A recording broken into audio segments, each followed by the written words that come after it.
Le ministre des Affaires étrangères.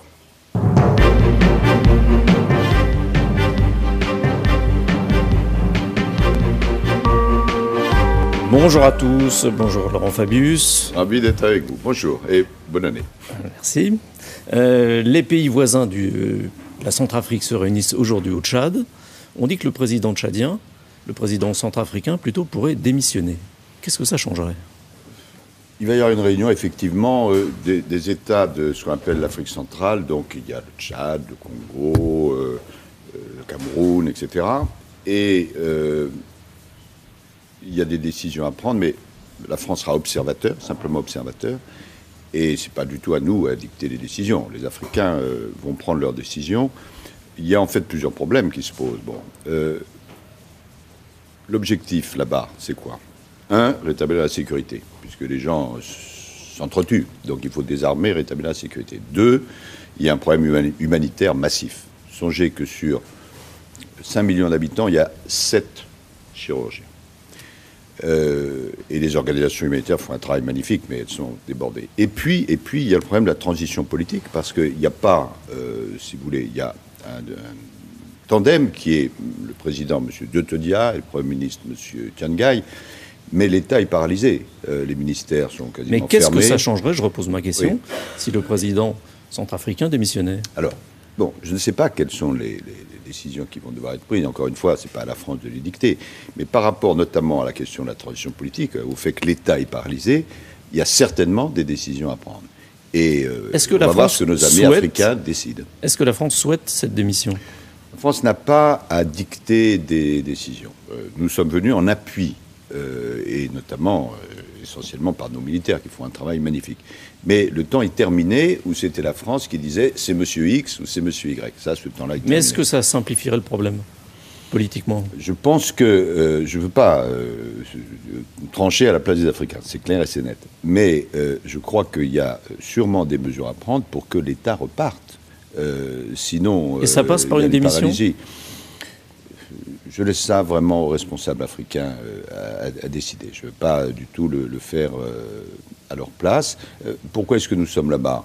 Parce qu'il y a beaucoup de gens en France, et on peut tout à fait le comprendre, qui disent « mais au fond, c'est loin, la Centrafrique, c'est cher, ça expose nos gens, etc. » Mais le problème était tragiquement simple. Ce pays était en train de se noyer. Vous parliez de génocide il y a quelques semaines. Oui, en tout cas... De risque de génocide. De risque d'affrontement interconfessionnel. Songez que la veille du jour où nous sommes intervenus, il y avait eu 1000 morts. Et je pense que tout le monde reconnaît que si la France n'avait pas envoyé ses militaires, c'était peut-être 50 000, 100 000 morts. On ne peut pas, quand on a un peuple ami, que l'ONU vous le demande, que les Africains vous le demandent, passer comme ça en sifflotant et dire « ça ne me regarde pas ». Donc nous intervenons d'une manière limitée d'ailleurs. C'est d'abord aux Africains à intervenir. Ils vont être 6 000, nous sommes 1 600. Mais c'est vrai qu'il y a des décisions. Est-ce que c'est suffisant, 1 600 hommes, pour établir la paix dans un pays qui connaît la guerre civile ? Nous ne voulons pas entrer dans un engrenage, c'est clair et c'est net. Quand nous prenons des engagements, nous devons les tenir. Nous l'avons fait au Mali. Au Mali, c'était une affaire différente, c'était de lutter contre le terrorisme. Mais nous sommes montés assez haut pour aider le Mali. Et maintenant, le président de la République vient d'annoncer que nous allons descendre à 1600 hommes en février et ensuite à 1000. C'est notre engagement. De la même façon, nous ne voulons pas être pris dans l'engrenage. Nous voulons faire mener notre action. On restera 1600 hommes. Il n'y a pas de renforts qui sont prévus, mais il faut que nous soyons aussi appuyés par d'autres. Alors d'abord les Africains, 6 000, et puis, comme vous le savez, nous avons demandé aux Européens de nous aider, et nous avons une réunion le 20 exactement, lundi en 8, où sur la proposition de Mme Ashton, qui est la ministre des Affaires étrangères européenne, on va voir ce que les Européens, je l'espère, peuvent apporter. Qu'est-ce que vous attendez d'eux ? Soutien militaire ? Il y a plusieurs schémas qui sont prévus. L'un des schémas, c'est qu'ils aident les Africains et nous-mêmes sur l'aéroport, parce qu'il y a l'aéroport à prendre en compte, sur le plan humanitaire aussi, et puis alors à terme, mais ça c'est plus loin, pour aider à la formation de l'armée centrafricaine, parce qu'il n'y a plus d'armée centrafricaine. L'Europe le fait très bien au Mali, on pourrait le faire aussi en Centrafrique. Les musulmans en Centrafrique accusent la France de favoriser les chrétiens. Et réciproquement. Qu'est-ce que vous répondez à ça ? Nous, désarmement impartial. Impartial. C'est notre rôle. Et d'ailleurs, quand nous faisons des marches et des patrouilles, nous faisons des patrouilles parfois qui sont uniquement françaises, parfois entre les Français et les Africains. Il n'y a absolument aucune partialité. On ne voit pas pourquoi on soutiendrait les uns contre les autres. Nous sommes là. Il faut bien comprendre que notre politique extérieure a 4 objectifs. Il n'y a pas 25 objectifs, il y a 4 objectifs. Le premier, c'est la paix et la sécurité. C'est ce que nous faisons en Centrafrique. Le deuxième, c'est ce qu'on appelle la planète. Troisième, l'Europe. Quatrième, le redressement. Et là, nous sommes dans notre tâche, comme nous l'étions au Mali, dans des circonstances différentes, de préserver la sécurité. Sinon, ça aurait été le massacre. On parle d'un risque d'enlisement de l'armée française. Écoutez, l'armée française est arrivée le 6 décembre. Nous sommes combien? Le 8 janvier, le 9 janvier. Personne de raisonnable ne peut dire qu'au bout d'un mois, il y a un risque d'enlisement. Non. Les élections, ça sera quand en Centrafrique? Alors, l'ONU a dit au maximum en février 2015, et les pays voisins souhaiteraient que ce soit en 2014. Mais pour arriver à ça, il y a un énorme travail à faire. Nous l'avons réussi au Mali, où il y a eu une élection parfaitement régulière. Mais là, l'état civil, par exemple, a été détruit. Donc vous voyez le travail qu'il y a à faire. Pour ça, il faut évidemment qu'il y ait une équipe politique, on revient au début de votre question, qui soit en situation de le faire. Et des élections sans le président actuel? Oui, ce qui a été décidé, c'est que à la fois le président, le Premier ministre et le président de ce qu'on appelle le Conseil national de transition ne pourraient pas se présenter. Ça, c'est un acquis. Autre sujet, la Syrie. Vous réunissez ce week-end les pays qui soutiennent l'opposition modérée. Est-ce que l'opposition modérée, justement, en Syrie, n'a pas perdu la partie face aux islamistes? J'espère bien que non. Une remarque. Si la France avait été écoutée dès le début, on n'en serait certainement pas là. C'est-à-dire si on était intervenu militairement? Non.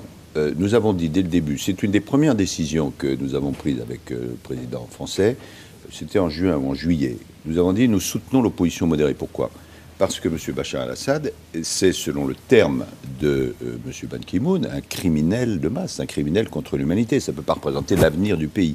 À l'époque, rappelez-vous, il n'y avait pas d'Iraniens là-bas, il n'y avait pas de Hezbollah, il n'y avait pas de terroristes.